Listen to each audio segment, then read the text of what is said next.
What's up, YouTube? This is Custom K with KKRC.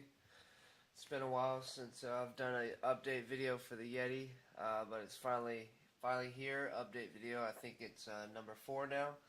So I just wanted to throw a quick video up. Unfortunately, a couple of the parts actually have not arrived yet. I've been waiting on them forever, and they're on their way, but they're actually coming from China, which I prefer to order parts from the U.S. It's on its way, but it hadn't got here yet. So I've decided I'm going to make this update video a 2-part series. We're almost done with this rig. I know I keep saying that, and then before I know it, there's like, oh, well, one more thing. But I've pretty much wrapped up the whole front end of the Yeti. So like I said, I'm going to make this a 2-part series, mainly just because a couple of the parts haven't arrived yet. But is what I've got here today to put on as the first part of the update is some RPM A-arms for the EXO or the Yeti, as well as some universals for the Yeti 380 is what they call it, and the EXO. They call it the Yeti 380 because the 10th scale Yeti it says 380 on the body. I'll show you guys right up here. If you look up there on the tail, it says 380. On the tail of the Yeti XL, it actually says 480. So I guess that's how Axial is going to distinguish the two. I don't know. But I couldn't find these actually, and I lucked out and managed to get my hands on a pair. So I'm going to be installing these tonight. A couple other things to wrap up this front end and pretty much complete it out, and to wrap up the 2-part series. I've got a little aluminum servo saver on the way. It's anodized green, just kind of match the wheels. I didn't want to go too loud and have green all over the damn place, but I did find that. It was just happened to be the one I found, cheapest one, and it happened to match, so I went with it. It's on the way. It's coming from China. I have also got a GPM aluminum bulkhead on the way, mainly just to strengthen it up a little bit and put a little weight in the front to help counteract the aluminum curry in the rear. So I don't know, it's just something that I personally want to do, and I've got that coming.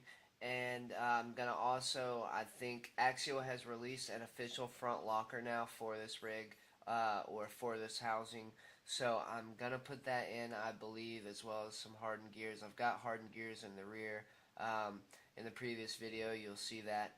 But that's on the way, and that'll pretty much wrap up the front end, as well as one more thing, the aluminum shock tower. I'm going to be picking up that, and that'll wrap up this 2-part series.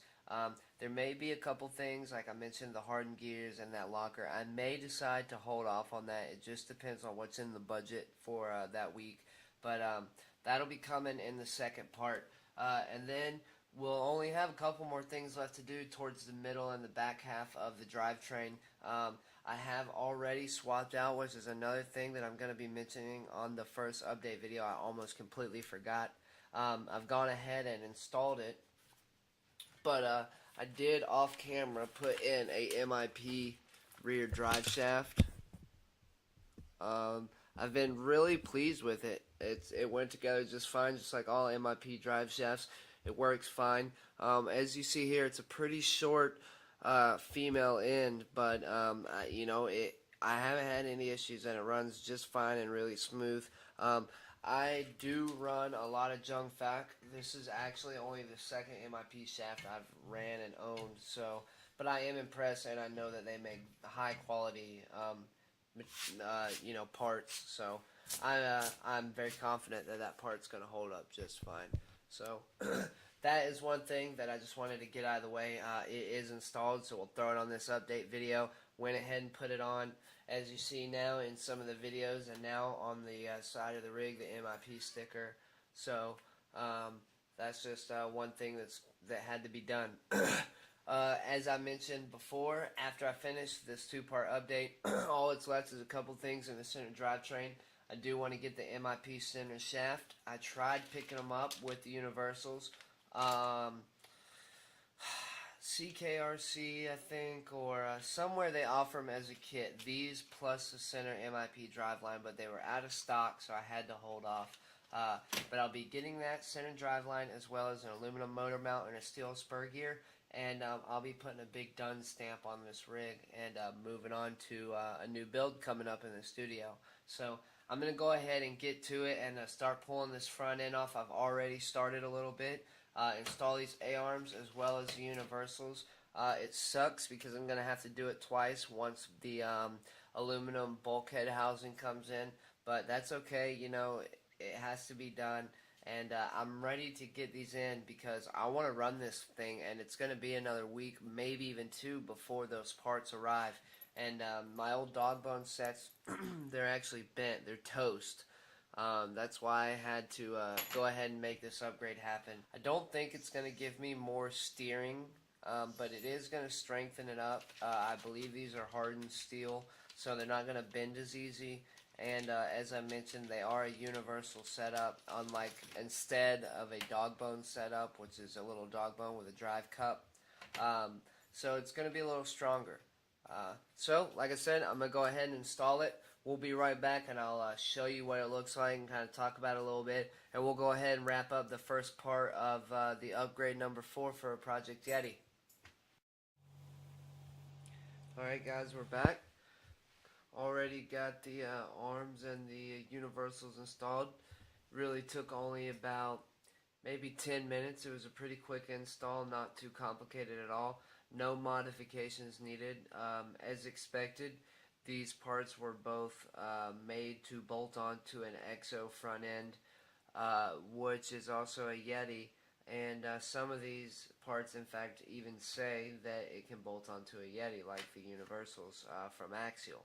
So, just wanted to wrap this up here real quick. This is the part 1, just unfortunately because the rest of the parts haven't made it here yet. I want to give you the part numbers real quick to these 2 pieces that I've installed, just in case you guys are looking for them or were curious of what the part numbers are. And just kind of do a little once over of a close-up of the actual universals and the arms before I put the wheels back on. And we'll wrap this thing up.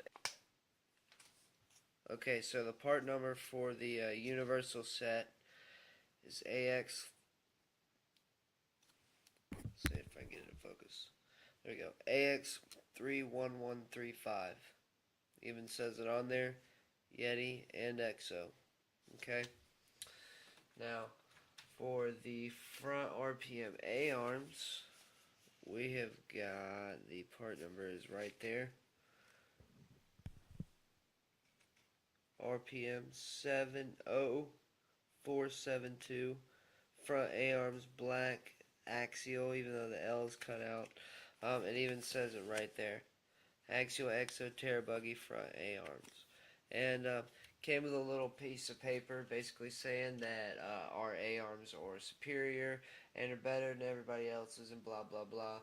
And they have proven to be such. I've ran them on my EXO, and a lot of my friends run them, and they are great, extremely beefy, and they hold up well. So I know they'll be a great match for this rig. So that's pretty much it for part 1 of update number 4 for Project Yeti. So we're going to wrap this up here. We'll show you a close-up and put the tires back on. And until part 2, we'll see you then.